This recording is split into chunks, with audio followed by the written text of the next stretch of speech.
Arsenal 2, PSG 0. Kenny Ken, you're at the grounds. We got the job done. It was light work, really. I see the PSG lineup. I predicted 2-1 yesterday. I see their lineup and I said, F it, I'm going 3-1. I thought we'd go 3-0 up and then they'd rally at the end and get one back.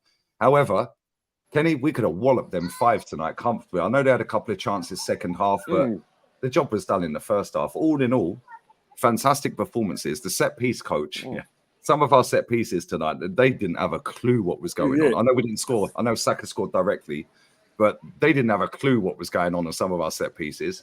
Yeah, I thought Thomas Partey had his best game of the season. Yeah, I thought our midfield absolutely dominated. I thought our defense was rock solid, apart from Calafiori again. Yeah, that guy's a liability for me, but maybe in the ground it's different. 29, what a header. Donnarumma bottled that. Yeah, and I thought he played really well. He got man of the match on TV. Yeah, he played really well. Trossard, for me, was man of the match. Martinelli, well, yeah, less said about that, the better. But he very, very nearly scored probably one of the best goals under Super Duper Mick, mate. Yeah, that was like Jack Wilshere against Norwich, the way we're flipping that. Yeah, definitely. I've seen. What did you make of that being at the ground, mate? Make sure you follow Kenny Ken 1972 on Instagram as well, guys.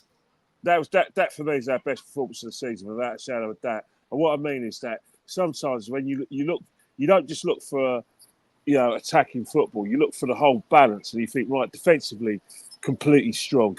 Midfield, as you said, complete control. And we got our goals at the right time.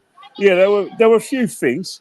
Like in the first half, I thought Saka was caught out of possession in the first half. Bacola, done him a couple of times. He wasn't giving Timber a bit of protection. And, as you said, Hakimi roasted Calafiori a couple of times in that first half. And I think when you talk about Martinelli, you mentioned about Martinelli being not effective. And his game is to hurt the opposition.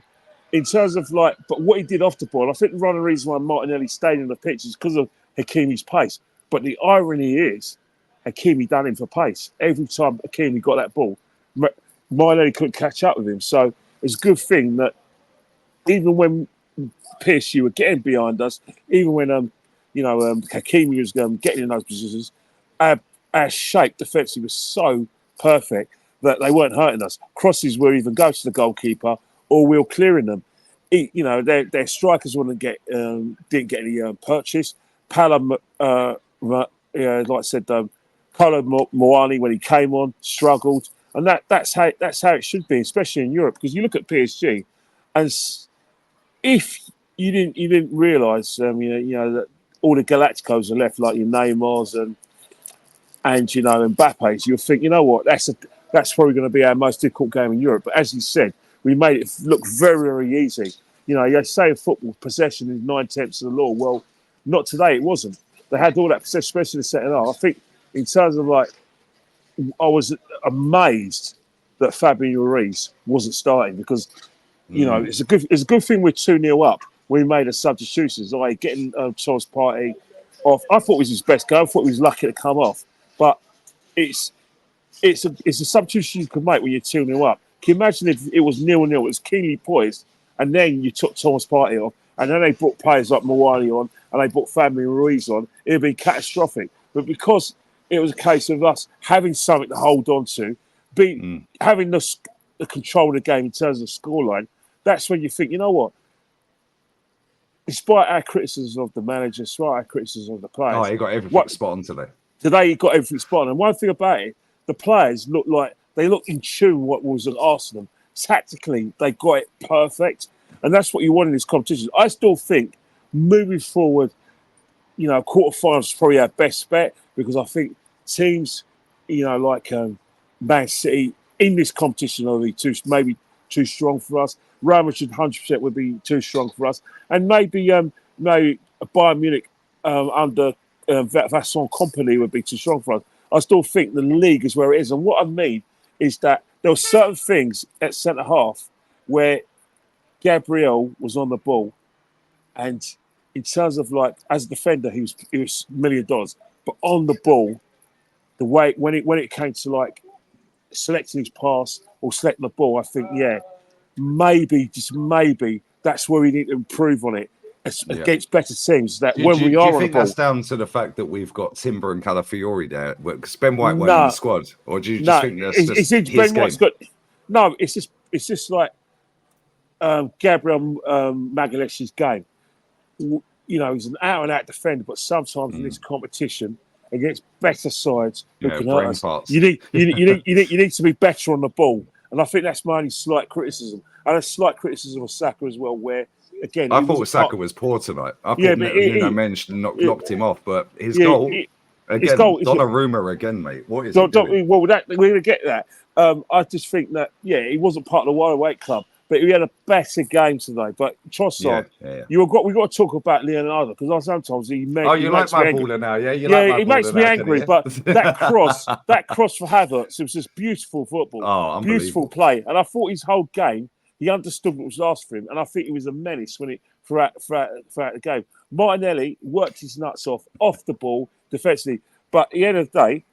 But at the end of the day, what you need from Martinelli offensively, you've got to worry. You've got to worry. Don't get me wrong. He had a couple of good, Donnarumma made a couple of tidy saves. He made a fantastic save, which again would have been a worldie where we basically just He hit passed him that off the too pitch. sweet. He needed to scuff that Too slightly. sweet. He hit it too sweet. But so in terms of, I think if he gave his right back a harder game and if he scored, I think his confidence will go a bit higher. I think there's a lack of confidence with Martinelli. In terms of Jesus, again, we got to talk about Jesus. When Jesus Get came this guy on, out of here, mate. yeah, but you know what it was with Jesus? I think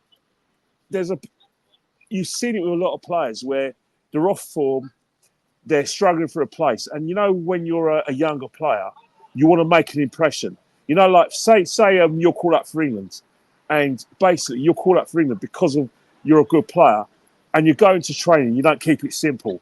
You try to, beat about 2 or 3 men. You try to do a Cruyff turn, and you try to. He's doing way too much. Same as Calafiori. They're doing too much. Yeah. But the thing is, Calafiori's is going to be a fix in his side.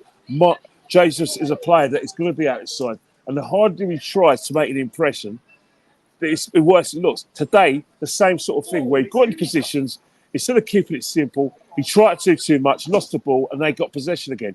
You look at Bolton as well. It's Bolton, a game where he was so desperate to score because Sterling got his first goal, Ranieri got a couple of goals. Again, his desire to do too much gave Bolton into the game. And let's not forget, that Southampton where he nearly prevented us from scoring a 4th goal. So that's an area of concern where basically the confidence is drained. He's not doing the simple things a lot, and that's the only criticism you can really have of our team today. Is that by the time the things that we didn't like, the game was already won, and sometimes you've got the to game look was at won at half time. Let's be real. Was you? Go on.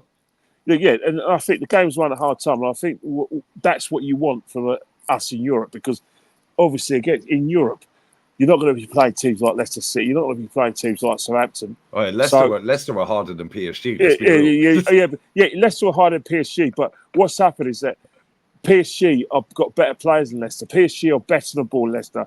The reason why we made it look easy is because of the work we were doing off the ball, because of the shape we had in terms of like the shape of the midfielders, Thomas Partey winning, intercepting the passes, and then our defence just basically staying in that line, making themselves compact, having that low block that if they get beyond us on the byline, they're still not going to get that crossing because we're going to clear it. And I think that's what we had, collective responsibility. Now, if we didn't have the collective responsibility, it could have been a different game. And that's why I'm praising our players because they obeyed their manager. There were a few times when Arteta went absolutely berserk at Saka in the second half because how Saka lost possession and brought him back in the game in the first half. There was the same situation in the second half when he had the ball, he lost the possession, and then PSG sprung another attack. It didn't come to nothing, but you saw Arteta raise his arms and punch an imaginary punch the air in frustration and anger because he doesn't like that. He doesn't like players who get caught out in position. He doesn't like players, try to do too much. And I think that's where we're wrong. But as I said before, Saka, sorry to cut over you. Saka said after the game Yeah, I see him having his interview, but somebody put the quote in. He said, as forward players, we like to get forward and we want to get him like on goal and stuff. And he goes, but the manager wants us to do other stuff off the ball. Which I get. But at the same it's modern time, football. It's modern football. But at the same time, listen, he chipped in with a goal. But this guy, as much as we get on his case, fair play to him, because he was having a stinker out there in that first half, and then bang, he killed the game, Kenny. As much as I don't rate his performance tonight, that is a standard Bukayo Saka performance. And that's the thing. He scored a very good goal. It's very fortuitous. Both the goals were down to a goalie that everyone thinks is one of the best in the world. Well, I'm sorry, if you're at 6'6", you need to be a bit braver. When Kai Havertz goes in, you should get Kai Havertz. He bottled that. But even a second one as well. When the cross comes in, you should always prepare for your defenders to be blindsided. You should always be pessimistic, expect the ball to come your way. So just expect your defenders to deal with it. It was catastrophic. But at the end of the day, I don't care, because at the end of the day, it benefited Arsenal. But in terms of Bukayo Saka, the thing is, unless you're in modern football, unless you're Erling Haaland or Harry Kane, you're going to have to, where you're so good in front of goal, you're so dead-eyed and cold-eyed that whenever you get a chance, you put it away. The strikers who are below that level are going to have to do a lot. Going to have to do a lot of things they don't want to do. They've got to make sacrifices for the team and sacrifice their desire to score goals. And I think that's where a lot of our players are at. You look at someone like Kai Havertz. He's no Haaland, but he's more useful to the team in the way we play because of the things he does off the ball. And that helps us just as much as he's scoring goals. I think until we get a top level striker, we're not going to have a striker that concentrates on scoring goals. So at the moment, players like Saka, players like Martinelli, Jesus when he comes on, Sterling when he comes on, obviously Havertz, they've got to make sacrifices off the ball, because if we don't make those sacrifices off the ball, the way we basically hold teams off, the way we play that left block, it won't be possible unless players work from the front to the back, work hard off the ball. Yeah, facts. Yeah, facts. All right, listen, big up, mate. Get home safely. And light work. We move on to Southampton. Friends of Aaron have got a conundrum. You know what? I've got to say something. You know what? Get all Arsenal fans are going to the game on Saturday. Get a sick bucket out. Get your tablets out. Get your bottle of water, because you're going to see one of the biggest sickening, like I said, love fest.